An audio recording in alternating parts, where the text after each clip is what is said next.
The Lord be with you. And with your spirit.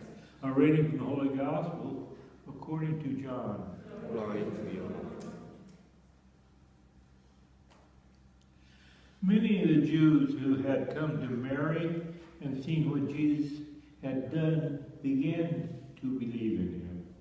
So some of them went to the Pharisees and told them what Jesus had done.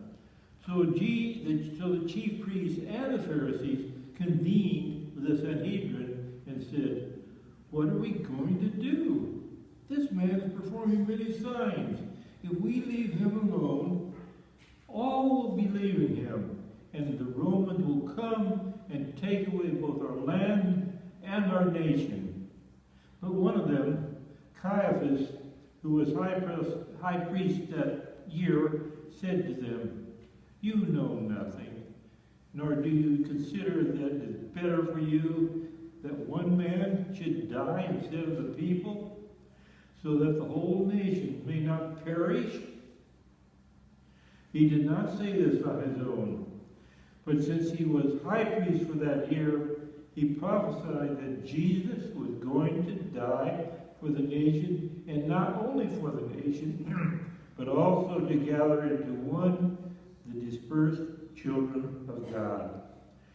So from that day, they planned to kill him. So Jesus no longer walked about in public among the Jews, because he left for the region near the desert, to a town called Ephraim. But there he remained with his disciples. Now, the Passovers of the Jews was near, and many went up from the country to Jerusalem before the Passover to purify themselves. They looked for Jesus and said to one another, as they were in the temple area, "What do you think? That he will not come to the feast?" The Gospel of the Lord. Praise to you, Lord Jesus Christ.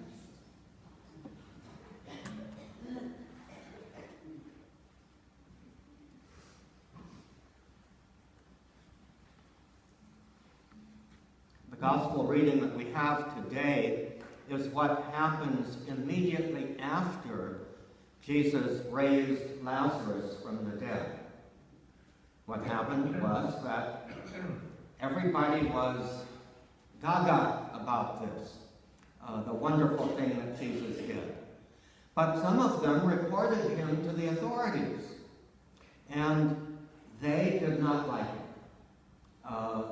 Their authority and even their security as the leaders of the Jewish people was being threatened because they felt that people were going over to Jesus and that the Romans would not like this and would send their army to destroy the people, which actually did happen about 40 years later. But at this time, because Jesus raised Lazarus from the dead, John's Gospel portrays that as the last of his signs, signifying that his time had come. His hour had come. And the plot to put Jesus to death began to go from just a formless idea to a plan that this is something that we must do. So the chief priests and the Pharisees together plotted to do away with Jesus. What was Jesus' response to this? Well, if you look carefully at the timeline, this raising of Lazarus probably took place about 2 weeks, more or less, before Jesus' death, before Good Friday. And once Jesus got wind of the plot to kill him, he moves his disciples. They were staying in Bethany with Mary and Martha and Lazarus, now raised from the dead. He moves them about 12 miles to the northeast, to this town called Ephraim, which actually still exists as a Christian community in Palestine. That was, and I just found this out, that was around the area where Jesus had his 40 days in the desert and where he suffered the temptation. Now think a moment about the significance of that.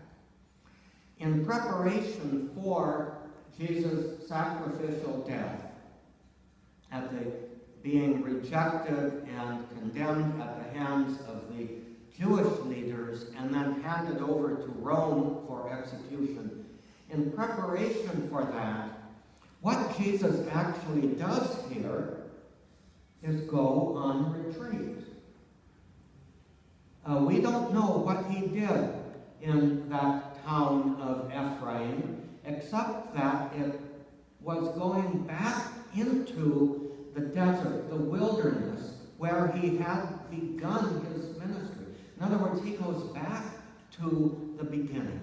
He goes back to draw sustenance from God his Father under the same circumstances that he began his ministry. So I think that this return, in a sense, return to his origins, was an important thing for him.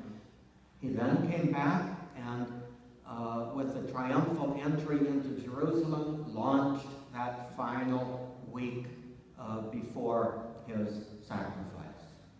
And going up there on retreat to the place of the desert allowed him to re-examine why he was here, what his mission was.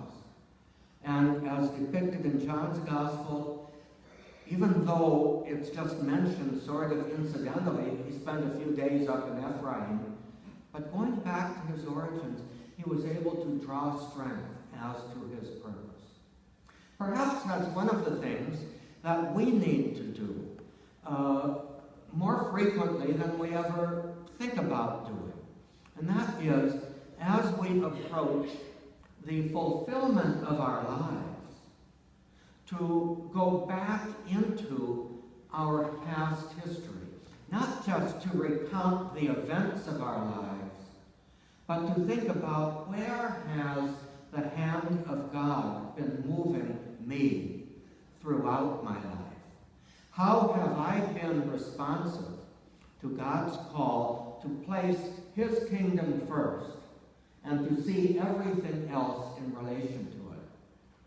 And what can we learn from going back and viewing our previous life in view of how God is working in our life? I think from that, we can then gain strength and courage with a sense of God's continued presence in our lives as we move forward, each one of us, to the fulfillment of what God has in store for us.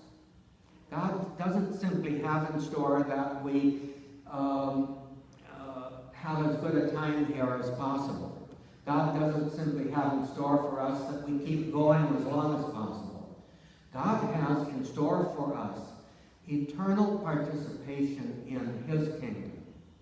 And that is what he is preparing us for now. So following what Jesus is saying, perhaps we should pull away, maybe a little bit every day. Pull away a little bit into our own thoughts and look at our past lives. To look at, from the perspective of God, where has God been active in our life